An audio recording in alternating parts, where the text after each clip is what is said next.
नमस्कार मेरे प्यारे बच्चों, आप सभी का हमारे इस YouTube चैनल में स्वागत है। जैसा कि आप सभी लोगों को पता होगा कि हमने इसके पिछले वीडियो में क्लास 11th के लिए मोल कॉन्सेप्ट के रेस्पेक्ट में, अगर आपको याद हो तो हमने केमिकल कॉम्बिनेशन लॉ को एक्सप्लेन किया था। शायद आपको याद होगा कि मैंने कंजर्वेशन लॉ ऑफ मास को मैंने एक्सप्लेन किया था।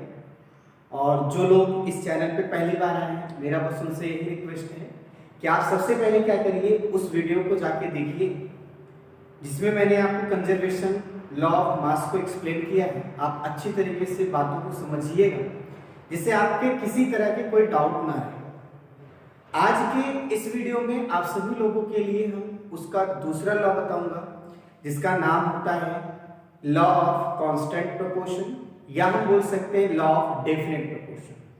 सबसे पहले तो हम ये जानने की कोशिश करें कि हम जिस टॉपिक को पढ़ने चल रहे हैं वो इम्पोर्टेंस है कि नहीं। आपको मैं एक बात बता दे रहा हूं कि अगर आप एंट्रेंस एग्जाम की बात करते हैं तो एंट्रेंस एग्जाम के लिए मैं आपको बता दे रहा हूं कि इस लॉ पर बेस्ड न्यूमेरिकल पूछा जाता है। वो आपको न्यूमेरिकल देगा और न्यूमेरिकल देने के बाद आपसे पूछेगा कि किस लॉ पर बेस्ड है। बात मेरी समझ में।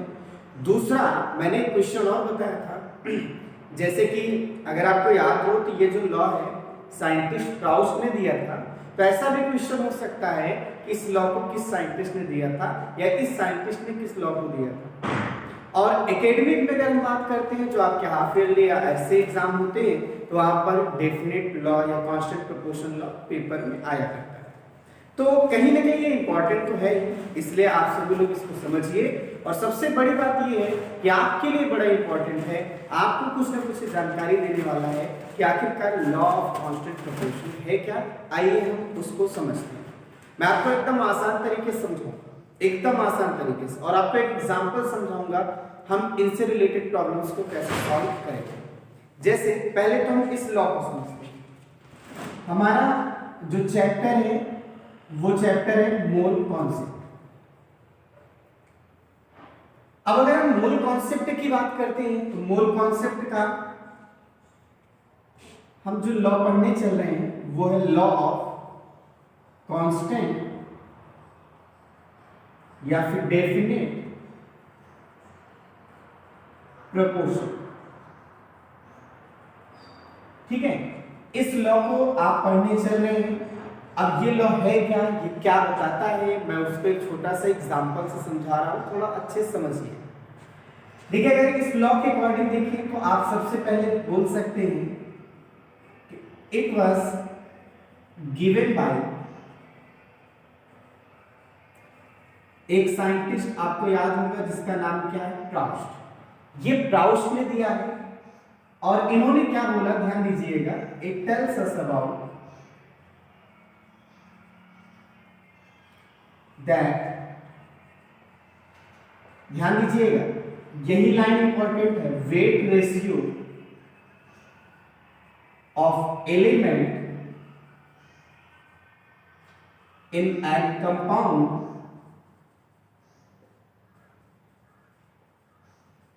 in a compound always constant। आप कांस्टेंट बोले या डेफिनेट, बात को समझते जाइएगा। मतलब किसी भी कंपाउंड में जो एलिमेंट का वेट रेशियो होगा वो हमेशा क्या होगा, constant.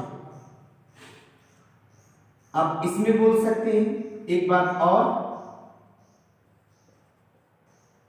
such type of compound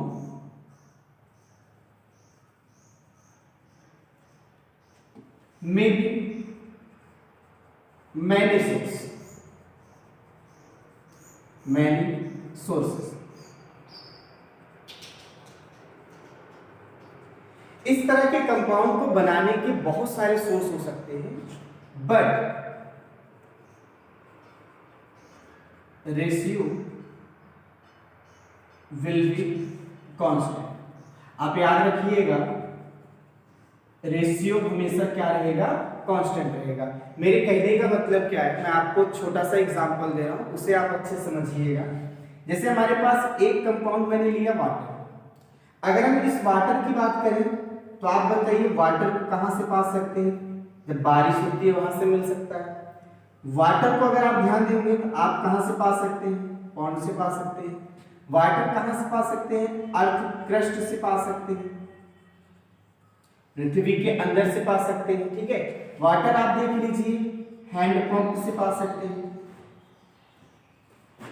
मेरे कहने का मतलब क्या है, वाटर को फॉर्म करने के बहुत सोर्स है, वाटर को पाने के बहुत सोर्स है, पर आप ध्यान दीजिएगा इस वाटर का, चाहे आप रेन का वाटर लीजिएगा, चाहे पॉन्ड्स का लीजिएगा, चाहे जहां का लीजिएगा, जो फॉर्मूला रहेगा वो हमेशा H2O रहेगा। यानी अगर हम फॉर्मूले की बात करें तो फॉर्मूला हमेशा क्या रहेगा? सेम रहेगा। अब जब फॉर्मूला हमेशा सेम रहेगा तो जरा ध्यान दीजिएगा, यहाँ पर हम दो चीजों की बात करेंगे, एक तो वेट रेशियो की बात करेंगे, एक हम किसकी बात करेंगे? वेट रेशियो की, और एक हम बात करेंगे एटम रेशियो की। और आइए हम उसी को देखते हैं, फिर एक एग्जांपल से इस लॉ को और अच्छे से एक्सप्लेन हम करेंगे। हम इसमें इस एग्जांपल में दो बातों को ध्यान में रखेंगे। जैसे अगर हम सभी लोग यहां पर वेट रेशियो की बात करते हैं तो आप बताइए H2O में, ये H2O है, इसका जो वेट मिलेगा वो कितना मिलेगा? 2 हाइड्रोजन का एटॉमिक मास 1 होता है, तो 2 हाइड्रोजन कितना हुआ? 2। ऑक्सीजन के लिए देखा जाए तो ऑक्सीजन का कितना होता है? 16 होता है। और अगर हम ये सॉल्व करें तो कितना हो जाएगा? 1 रेशियो कितना हो जाएगा? 8। आप बोलेंगे वाटर को हम कहीं से भी पाएं, पर ध्यान दीजिएगा कि वाटर में हाइड्रोजन और ऑक्सीजन का जो वेट रेशियो होगा वो हमेशा कितना होगा? 1:8।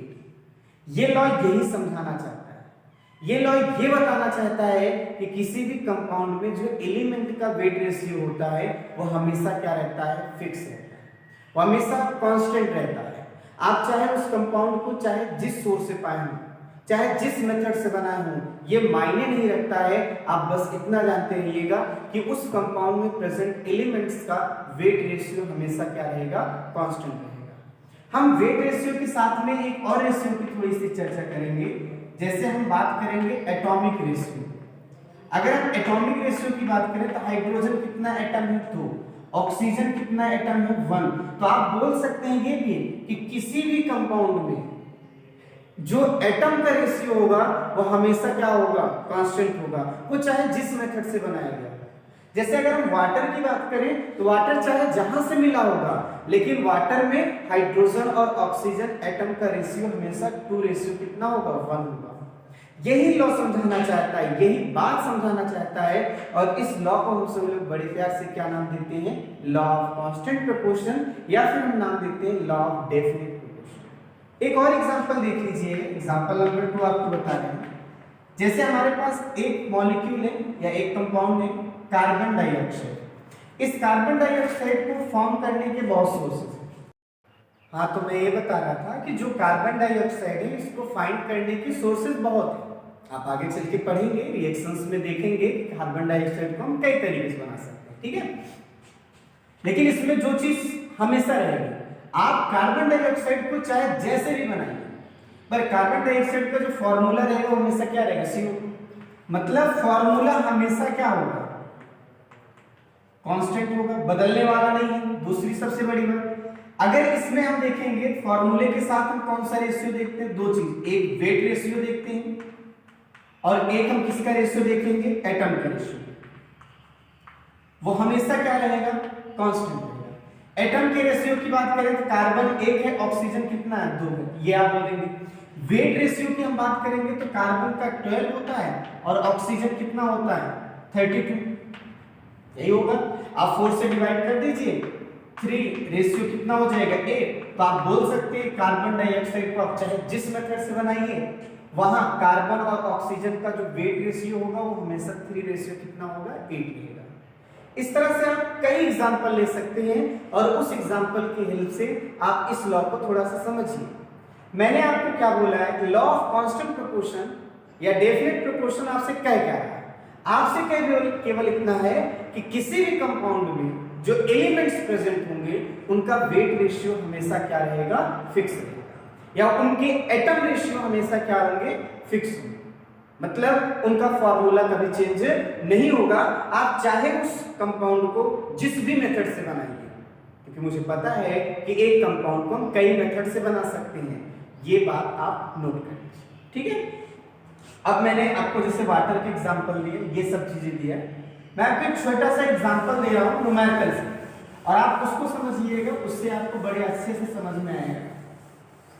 जैसे मैं एक न्यूमेरिकल बना रहा हूं और उस क्वेश्चन को थोड़ा सा देखिएगा, लैंग्वेज पूरा का पूरा आप देखेंगे बुक के लिए रहेगा, लेकिन मैं डायरेक्ट क्वेश्चन को बना रहा हूं।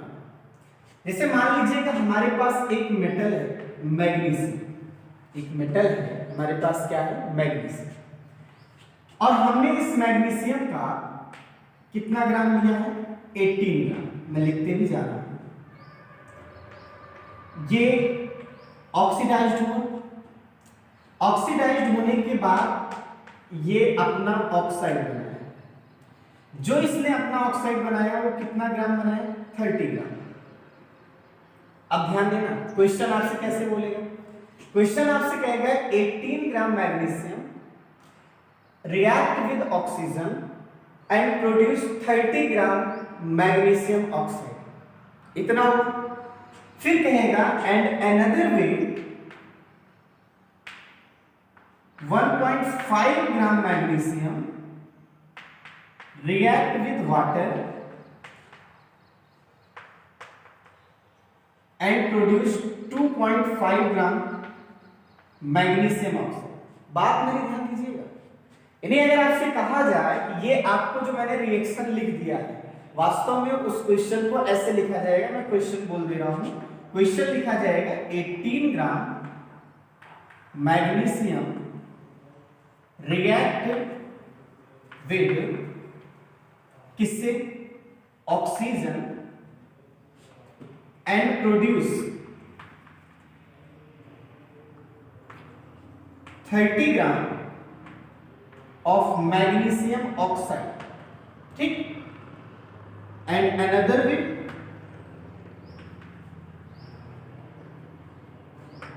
1.5 gram magnesium react with water and produce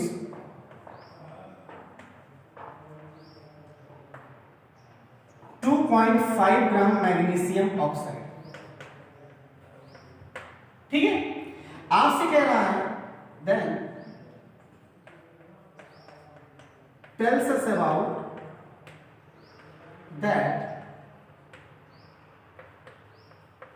what type of law form, मतलब ये है कि आपको ये क्वेश्चन कहेगा कि इस टाइप का जो न्यूमेरिकल है आप पहले इसको सॉल्व करिए, फिर ये आप कंफर्म करिए कि किस टाइप के लॉ को क्या कर रहा है, फॉलो कर रहा है। आपको न्यूमेरिकल इस तरह से मिलेगा, ये रिएक्शन बनाना है, ठीक है। और आपको मैं बता दे रहा हूँ रिएक्शन को कोई बैलेंस करने की जरूरत नहीं है, अगर आप रिएक्शन नहीं बनाते हैं तो भी कोई दिक्कत नहीं है, प्रॉब्लम सॉल्व हो जाएगी। लेकिन जब रिएक्शन बना लेंगे तो आपकी प्रॉब्लम बड़े आसानी से सॉल्व हो जाएगी। इस तरह का आपको प्रॉब्लम में क्वेश्चन दिया है, तो हम इसको कैसे सॉल्व करेंगे, हम रूल को देखते हैं। आप जरा देख लीजिए, मैंने एक बात बोला था कि किसी भी कंपाउंड में एलिमेंट्स का वेट रेशियो हमेशा क्या होगा, कांस्टेंट होगा, राइट। अब आप यहाँ वाटर वाला देखो, वाटर को पानी के सोर्सेज बहुत हैं। यहाँ पे आप इस पॉइंट को देखिए, मैग्नीशियम ऑक्साइड, मैग्नीशियम ऑक्साइड। इस मैग्नीशियम ऑक्साइड को बनाने के सोर्सेज दो दिखाए गए, मुझे बस इतना दिखा देना है कि हर केस में मैग्नीशियम और ऑक्सीजन का रेशियो हमेशा क्या रहेगा, सेम रहेगा। अगर ऐसा रहता है तो आप समझिए लॉ ऑफ कांस्टेंट प्रोपोर्शन को शो करना। तो आइए इसी बात को प्रूव करते हैं, कैसे करेंगे। ये प्रॉब्लम का पूरा डाटा मैंने यहाँ पे लिख दिया है, तो आप पहले रिएक्शन के अकॉर्डिंग देखिए। आप देख रहे होंगे कि बैलेंस नहीं है, बैलेंस करने की कोई जरूरत नहीं है। आप रिएक्शन पहला देखिए, अगर हम रिएक्शन फर्स्ट के अकॉर्डिंग देखें तो जो आपके पास मैग्नीशियम है वो कितना है, 18 ग्राम है, राइट। अब आपसे मैं पूछूं मैग्नीशियम ऑक्साइड कितना दिया गया है, 13 ग्राम। मैग्नीशियम ऑक्साइड का मतलब क्या होता है, मैग्नीशियम ऑक्साइड का मतलब होता है मैग्नीशियम प्लस ऑक्सीजन, यही होता है। तो हम लिख भी सकते हैं मैग्नीशियम प्लस क्या लिख सकते हैं, ऑक्सीजन। मैग्नीशियम ऑलरेडी कितना है 18, इसका मतलब जो हमारे पास ऑक्सीजन आएगा वो 13 माइनस कितना हो जाएगा 18, और ये आप सॉल्व करेंगे तो कितना हो जाएगा 12। यानी हमारे पास यहाँ पे जो ऑक्सीजन लिया गया वो कितना ग्राम लिया गया 12 ग्राम लिया गया। आई बात समझ में, पहले रिएक्शन से सारी चीज क्लियर हो। तो आप एक काम करिए, रेशियो निकाल लीजिए मैग्नीशियम का और ऑक्सीजन का। मैग्नीशियम और ऑक्सीजन का रेशियो कितना हो जाएगा 18 बाई कितना 12, और आप इन्हें सॉल्व करिए 3 बाई कितना हो जाएगा 2, या 3 बाई 2 को भी सॉल्व करेंगे तो 1 पॉइंट कितना आएगा 5। इतना आपके पास आंसर है। ये पहले रिएक्शन से मुझे मिला, रिएक्शन नंबर फर्स्ट। अब हम रिएक्शन नंबर सेकंड से देखते हैं क्या होगा।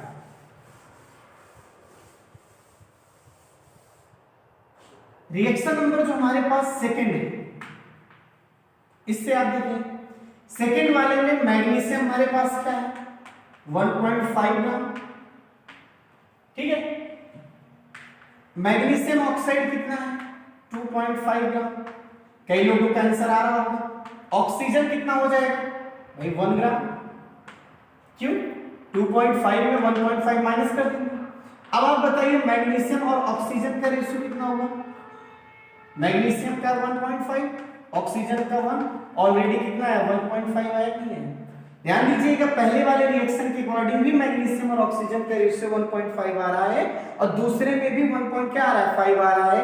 अगर ऐसा रहता है, रेशियो सेम रहता है, रेशियो कांस्टेंट रहता है, तो आप बोलेंगे such type of problem is based on law of constant proportion या डेफिनेट प्रोपोर्शन।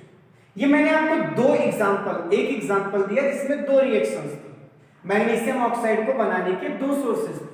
आपको एक क्वेश्चन बड़ा कर सकता है, 3 सोर्स बना सकता है, 4 सोर्स बना सकता है, लेकिन आप कैसे करेंगे अलग अलग सोर्सेस से जो बनेगा उनका एनालिसिस अलग अलग करेंगे, फिर रेशियो देखेंगे, सब में अगर सेम आता है तो आप बोलेंगे इस टाइप का प्रॉब्लम कांस्टेंट प्रोपोर्शन लॉ पे क्या करता है फॉलो करता है। उम्मीद है आपको समझ में आया होगा।